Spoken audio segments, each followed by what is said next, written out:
Ayan guys, nag-bike tayo sa gitna ng bukid. Kaso sobrang hangin pa sa lubog. Ayan. Dry season dito sa Japan kaya puro brown. Ito. Ayan, nakakapag-video tayo kasi ano, dito tayo sa bukid. Wala naman sigurong pulis dito. Ayan. Meron din palang mga nagtatapon ng basura dito. Ayan o. Ang dami doon o. Siguro yung ayan, highway kasi yung taas. Siguro nilalaglag nila dito. Ayan o. Ayan, hanggang doon pa sa dulo. Yan kung nakikita nyo, ayan o. Meron din pala mga taong ano dito. Meron din mga hapon pala na ano. Ay! Yan, alis na tayo. Nahiya yung estudyante ay na nakabike. Dumaan siya, nagpaalam pa sa akin kung pwedeng dumaan. So yun, pauwi na tayo. So yun guys, no, sa mga nag-aakala na sobrang linis dito sa Japan. So yun, meron din pala mga nagtatapon ng ganong mga kalat. So tignan nyo yung paligid guys, yan, ganyan, dry na dry siya. Kasi winter ngayon. Ayun o. Pag ganitong season hindi sila nakakapagtanim ng palay kasi hindi mabubuhay.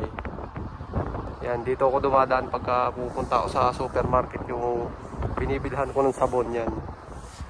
Wala kasi ganyan sa ibang supermarket. So tignan niyo yung paligid. Di ba? Ako lang yung dumadaan dito.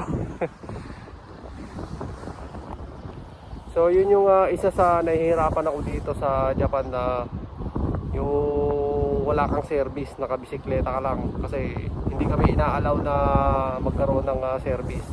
Kahit na motor hindi kami pinayagan ng boss namin kasi delikado daw.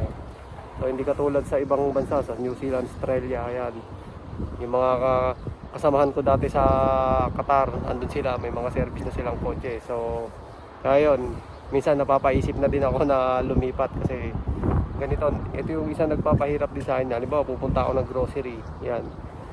Kahit hindi naman ganong kalayuan yung grocery dito, pagka magbibisikleta kayo, sobrang lakas ng hangin pag ganitong season, ang hirap. Tapos ang dami mo pang karga, kaya yun, isa rin dito sa dahilan kaya kung bakit ang hirap din dito sa Japan.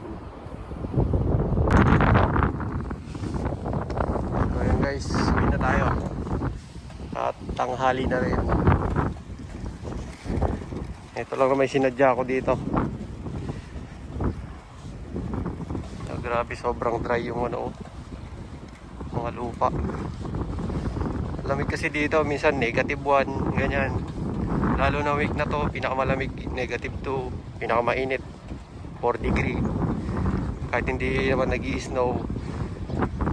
Nag-i-snow sa amin dito sa lugar namin bandang February, pero hindi ganun kakapal. Pag tanghali natutunaw na rin. Ayan.